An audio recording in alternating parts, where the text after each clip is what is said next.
Welcome back to the McAnulty Method, where financial expert Frank McAnulty shares his knowledge and insights with us to help us lead a more well-adjusted financial life, keep us out of trouble. Frank, thanks for joining us. Thanks, Bill. It's good to be here. I'm not sure about well-adjusted, but at least it'll hopefully work well. Well, like I said, it will keep us out of trouble, or hopefully. Right. And speaking of which, I know a lot of people have gotten in trouble with today's topic, which is it better to lease a car or buy a car? We want to know your thoughts. Well, most financial experts will tell you that it's better to buy a car, as long as you can afford to buy a car. You know, one of the advantages of leasing is that you can sometimes get into a car cheaper than if you were buying it. Mm-hmm. So if you need a car to go to work, and that's the best way to do it, then you can do it. But there's a lot of ways not to lease a car, because you're not buying anything. You're not owning it. You're borrowing it from somebody, and they're making a profit off you more than you think. Well, I want to hear about this. So explain to me what you mean. Well, you're gonna lease a car. I've looked at it, leasing a car, but they usually, the things on TV where they say, "Oh, lease this car for $199 a month with whatever, $2,000 down." And then there's this small print that you couldn't see if you had binoculars that says, it's limited to 9,000 miles a year or something like that. 8,000, 9,000, 7,500. The lower the price, often the lower the mileage, because the car company's saying, okay, we're going to get this car back, but we want the lowest number of miles on it, so then we can sell it to somebody. So in many ways, you're basically borrowing the car, paying payments on it, and giving it back. In where you can really get hurt is, if you go over the miles, because all of a sudden that gets real expensive. If you're a little rough on the car, or the car is not in perfect condition when you turn it in, they're going to charge you for that. And I know this sounds funny, because everybody goes, "Oh, you drive a new car off the lot, it loses 20% of its value as soon as you drive out in the street." And yes, if you drive it off the lot and you turn around the next day and say, "I want to sell it," yes, it's now a used car. You're going to sell it for less. But if you're like me and other people I know, I think like you too, Bill, if you're buying a new car, you're buying it to buy it for, till basically the wheels fall off. Right? Yeah. So you actually do develop an equity in that car, because eventually you'll pay it off. You'll have value in it. And you're right. If you absolutely feel that you have to change cars every 3 years, then leasing's probably a better deal. It's going to cost you. We're not going to run through all the numbers today because it gets a little wonky. But think about, if you lease a new car every year and just keep making payments versus buying one and paying it off, well, then you have it and you're driving for free. So eventually it works better to own a car. Now, I have heard arguments like, well, you might own the car, but once you stop having to pay for it, then it starts to fall apart a little bit. You have a lot more repair issues. Well, go ahead, Bill. Oh, I was going to say, is that, cars today seem to run forever no matter what. But I'm just wondering, it is when you lease, it seems to me like, the last time I leased something, they really wanted you to go to a dealership to get all the service done. And that can be very expensive. Yeah, they do. But you're right, cars last so much longer than they used to. And I think a lot of the mindset is, oh, I'm going to have to do so much work on this car as it gets older. Well, yeah, you're right. You may have to buy new tires. Um, you're going to have to change the oil the same amount of times as you change the oil on any other vehicle. You have the, but a car now, most new cars nowadays run 150, 200,000 miles without major issues. That is the biggest advantage of new cars, is they just work so much better. And so, yeah, that's a good point though. I think it depends on the car. If you want to get a Honda that's going to last 250,000 miles, no matter what, buy the Honda. Take care of it, keep it clean, get it waxed, and you'll have basically a new car for 10, 15 years and no cost after the first 6 of buying the car. Now, I don't know who I should disparage here, but if you have to have a BMW, that's maybe a different story. I've heard horror stories about BMW ownership, horror stories about BMW maintenance costs. So yeah, if you feel you have to have a BMW, you've always wanted one, then maybe that is the deal. Lease it for 3 years. Get it out of your system. No, I actually had a BMW, and I had to get the wiper blade replaced. So I went to my local gas station because they'd handle all my other cars. The guy said, "No, sorry, we can't. You got to take it to the dealer." And it was a shock. The dealer charges a lot for a wiper blade. But you're not going to tell us how much it cost you? They wanted $100. $100 for wiper blade. So there you go. And that, around here, wiper blades last about a year. Yeah. In California, with the weather and the heat and everything, they really don't last longer than a year. So, okay, is that the end of the world? No, but it's one of those things. And I suppose that would happen whether you owned the BMW or leased it. So it's either way. It's one of the things that I've read and I've seen. Now, I'll be honest, I tend to buy new cars because I drive them forever. I mean, I think, my one car is a 2005, still in excellent shape, has 190,000 miles on it. My other car's 2010, has 133,000 miles on it, excellent shape. But, except for gas and a little maintenance, I'm driving for free. And so, and I really, knock on wood, find wood around here somewhere, I haven't had any major issues with either of those vehicles. So yes, the warranties did run out. I also, since I've got to get cars, I get the extended warranty. We can get into a whole argument about that. I'm sure there's a good argument why that's not economical.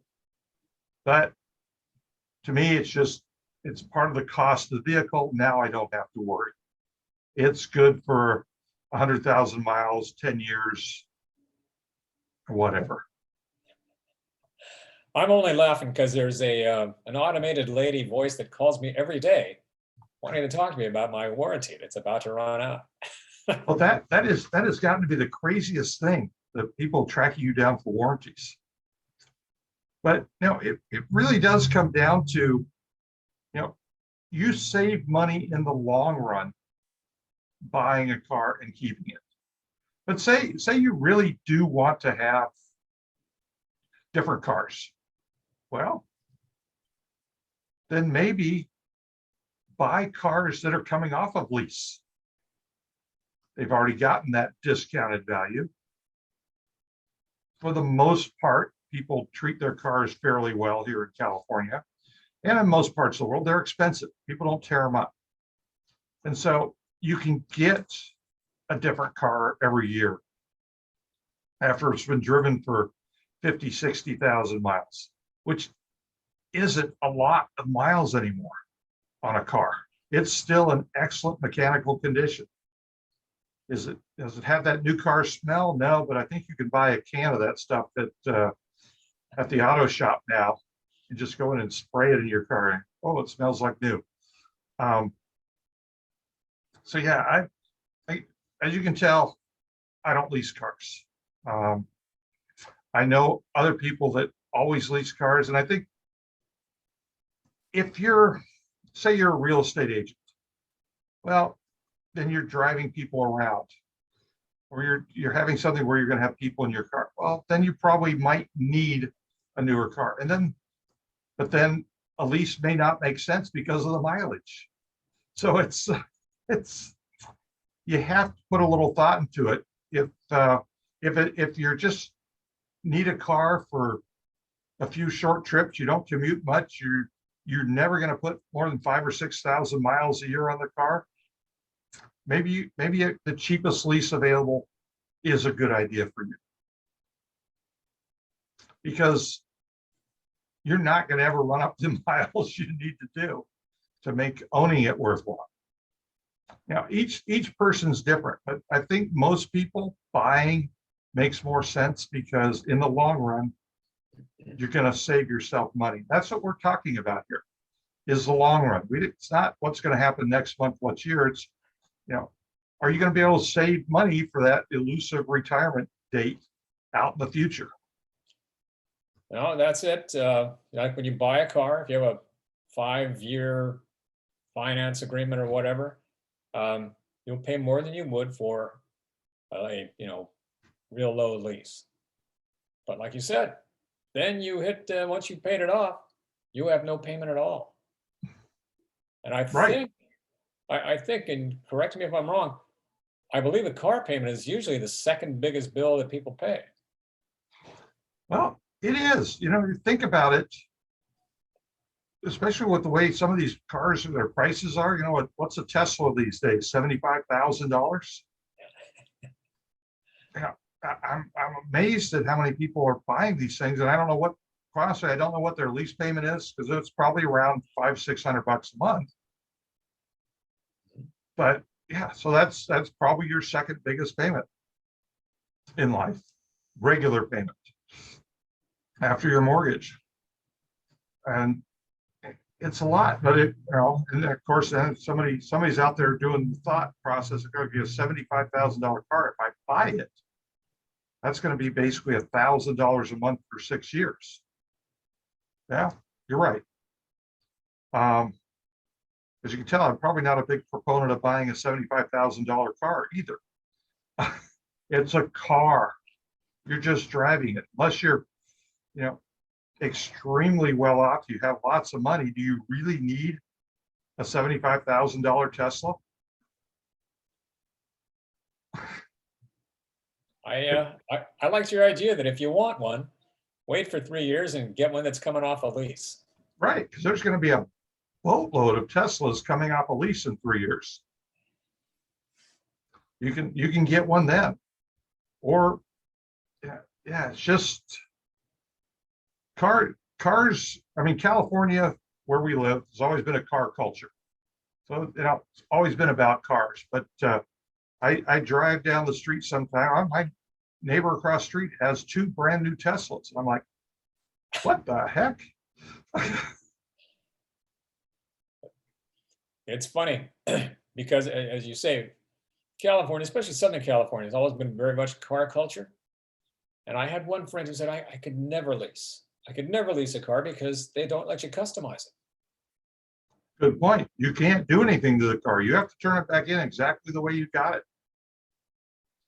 And believe me, because the dealer is going to bring it back to standard, it's really going to cost you, because the dealer knows they have you and this is what it's going to cost, so they're going to do it. So once again, it does come down to a personal decision.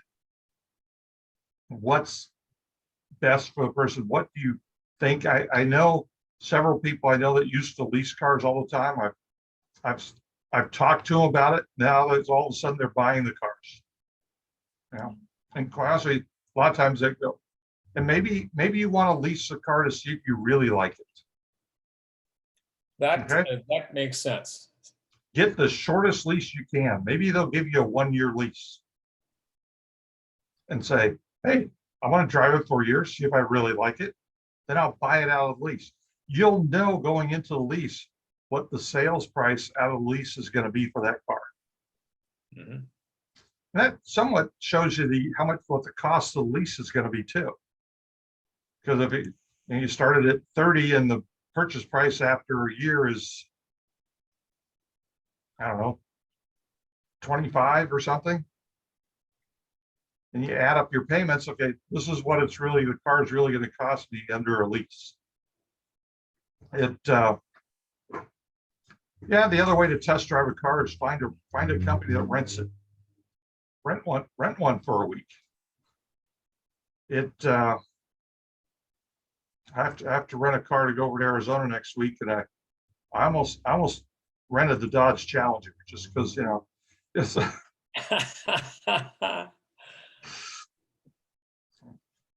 but yeah, so like everything we talk about, Bill, nothing's cut and dried.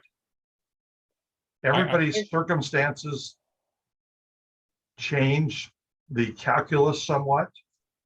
I guess the only thing we've talked about is cut and dried is save as much money as you can as young as you can, because then you let time work in your favor and build the value over time. But cars, it depends. Can you get by with a cheap car to start with, right when you're starting out? Look, they make those leases awfully attractive. I've seen them on TV. It's like, what? I can get a new car for $199 a month. Then it's like, okay, what's the catch? Well, it's usually mileage, or something. Or it's 20,000 miles on a Honda is barely broken in. So you're basically paying to break in the Honda over 3 years for 20,000 miles, and somebody else is going to buy it cheaper at your detriment. So no, it makes what you're saying makes me think about what you've said with other things. Take a look at it and think about, is this a need or a want? right. I really want a lot of nice cars. I go to Barrett Jackson Auto Auction every year. Look at those cars. I really want a lot of them. I shouldn't say this because my wife may be listening. Do I really need any of those cars? No. But the fact I just looked at the last auto auction they had over in Vegas, and I could have bought a 1984 Rolls Royce for $4,000. Wow. Now, do I need a Rolls Royce? No. But would it be cool to just have one for $4,000? Yes. And yes, I will admit, as the so-called financial guru in the room, it is a complete and utter waste of money. But as long as I admit that to myself, I don't have a problem. That's right. And luckily you've paid attention to all your rules in the past, so you might have that kind of income that you can just spend on something disposable. Yeah, something fun now and then. That's right. But I'm trying to. You notice they don't lease you boats. Yeah, because then everybody in the world would lease the boat. They find out real quick they're never going to use the boat, or they don't use it nearly as much as its value itself. But yeah, I think leasing has its place. Obviously, lots of people do it, but I don't think as many people put as much financial thought into whether or not it's a good decision or not. I think you're probably right. It's a bright, shiny object, and boy, wouldn't you love to have it. All right, Frank, any final thoughts before we sign off on this one? Well, I think we've promised the group in the past that we'd also talk about leasing versus buying a place to live. Now, All right. calculus is a little different because theoretically, housing keeps going up in value versus cars that go down in value. But I think we should cover that one too. I think you're right. I think maybe we can do that on the next one. Okay. All right. Thank you, Frank. Thanks, I will, Bill. see you next time. I'll show up in my car that I own. There you go. Me too. Thanks. Bye. Bye-bye.